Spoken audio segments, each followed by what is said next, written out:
नमस्कार बच्चों, आप सभी का हार्दिक स्वागत है आपके अपने YouTube channel successful be yours में। और बच्चों, आज की इस क्लास में हम 10वीं क्लास के सब्जेक्ट विज्ञान के चैप्टर नंबर 6 जैव प्रक्रम के बहुत ही इंपॉर्टेंट टॉपिक हृदय की कार्य प्रणाली व हृदय चक्र के विषय में अध्ययन करेंगे। और ये टॉपिक बहुत इंपॉर्टेंट है बच्चों, क्योंकि इससे जुड़े बहुत से प्रश्न आपसे आपके एग्जाम में पूछे जाते हैं। तो बच्चों, आज सबसे ज़रूरी यह है कि हम हृदय की संरचना और हृदय की कार्य प्रणाली के विषय में बहुत अच्छे से अध्ययन करें। राइट, तो आइए बच्चों शुरू करते हैं आज की क्लास। यहाँ देखिए बच्चों, आपको हृदय का एक डायग्राम, एक चित्र यहाँ पर दिखाया गया है और हृदय के महत्वपूर्ण भाग भी यहाँ पर आपको प्रदर्शित किए गए हैं, जिनको हम क्रमानुसार आगे अध्ययन करेंगे। सबसे पहले देखिए बच्चों, सबसे पहले आपको दिखाया गया यहाँ पर फुफ्फुस शिराएं। फुफ्फुस शिराएं हमारे हृदय का बहुत ही इंपॉर्टेंट अंग होता है। और बच्चों, इसका कार्य क्या होता है मैं आपको बताता हूँ। बच्चों, हमारे शरीर में फेफड़ों का कार्य होता है रक्त की शुद्धि करना। अर्थात हमारे शरीर के रक्त में जो कार्बन डाइऑक्साइड गैस होती है वो फेफड़ों के द्वारा ही हमारे शरीर से बाहर निकाली जाती है जब हम सांस छोड़ते हैं। और जब हम सांस लेते हैं तो उस वक्त ऑक्सीजन हमारे शरीर में प्रवेश करती है और फेफड़ों के द्वारा ही हमारे रक्त में वो ऑक्सीजन मिल जाती है। तब वो रक्त कहलाता है ऑक्सीकृत रक्त, अर्थात ऑक्सीजनेटेड ब्लड।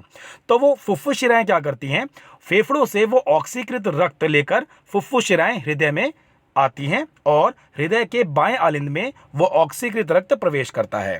फिर क्या होता है बच्चों, वो ऑक्सीकृत रक्त बाएं आलिंद से होता हुआ बाएं निलय में जाता है और बाएं निलय से होते हुए महाधमनी के द्वारा हमारे शरीर के प्रत्येक अंग तक वो ऑक्सीकृत रक्त पहुंचता है, छोटी छोटी धमनियों के द्वारा।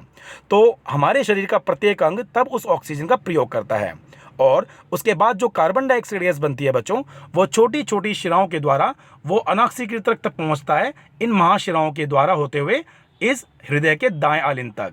बच्चों, जो अनाक्सीकृत ब्लड होता है, जो अनाक्सीकृत रक्त होता है, उसमें कार्बन डाइऑक्साइड गैस प्रचुर मात्रा में होती है और वो रक्त छोटी छोटी शिराओं से होते हुए महाशिरा तक पहुंचता है और महाशिरा से वो अनाक्सीकृत रक्त आता है हमारे हृदय के दाएं आलिंद में। फिर वो दाएं आलिंद से होता हुआ वो पहुंचता है दाएं निलय में और दाएं निलय से होता हुआ वो अनाक्सीकृत रक्त वो जाता है फुफ्फुस धमनियों में। और फुफ्फुस धमनियाँ क्या करती हैं, उस अनाक्सीकृत रक्त को लेकर फेफड़ों तक जाती हैं, जहां जब हम सांस छोड़ते हैं वो कार्बन डाइऑक्साइड गैस हमारे शरीर के रक्त से निकलकर हमारे शरीर से बाहर निष्कासित कर दी जाती हैं। और जब हम दोबारा सांस लेते हैं तो दोबारा ऑक्सीजन हमारे शरीर में प्रवेश करती है और फेफड़ों के द्वारा दोबारा वो ऑक्सीजन हमारे शरीर के रक्त में मिल जाती है और फुफ्फुस शिराएं दोबारा उस रक्त को लेकर हृदय तक पहुंचती है। तो बच्चों, ये चक्र बार बार चलता रहता है और इसी से हम हृदय की कार्य प्रणाली को आसानी से समझ सकते हैं। यहाँ पर देखिए बच्चों, यहाँ पर एक डायग्राम दिखाया गया जिसके द्वारा हम हृदय की कार्य प्रणाली को और अच्छे से समझ सकेंगे। ये देखिए बच्चों, फुफ्फुस शिराएं उस ऑक्सीकृत रक्त को फेफड़ों से लेकर आती है हमारे हृदय के दाएं आलिंद तक। और यहाँ पर बाएं आलिंद में जब ये ब्लड पहुँचता है तो ये बाएं आलिंद से होते हुए बाएं निलय तक जाता है और बाएं निलय से होते हुए ये ऑक्सीकृत रक्त जाता है महाधमनी तक और महाधमनी से होते हुए छोटी छोटी धमनियों के द्वारा हमारे शरीर के प्रत्येक हिस्से तक ये ऑक्सीकृत रक्त पहुंचाया जाता है, जहां हमारे शरीर का प्रत्येक अंग उस ऑक्सीजन का प्रयोग करता है। और जो कार्बन डाइऑक्साइड गैस बनती है वो छोटी छोटी शिराओं से होते हुए महाशिरा तक पहुंचता है और महाशिरा के द्वारा वो अनाक्सीकृत ब्लड, जिसमें कार्बन डाइऑक्साइड गैस प्रचुर मात्रा में होती है, वो पहुंचती है दाएं आलिंद में हृदय के।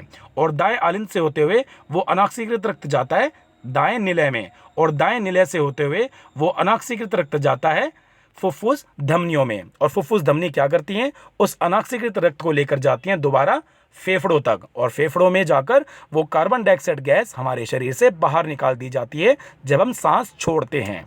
और बच्चों, सांस लेते हैं जब हम दोबारा तो ऑक्सीजन दोबारा हमारे शरीर में प्रवेश करती है और फेफड़ों के द्वारा हमारे शरीर के रक्त में वो ऑक्सीजन मिल जाती है, जैसे फुफ्फुस शिराएं दोबारा हमारे हृदय के बाएं आलिंद में लेकर आती हैं। और ये चक्र बच्चों बार बार चलता रहता है और हमारा हृदय कार्य करता है, जिससे हमारे शरीर के प्रत्येक हिस्से तक रक्त पहुंचता है और रक्त के द्वारा ऑक्सीजन हमारे शरीर के प्रत्येक हिस्से तक पहुंच पाती है।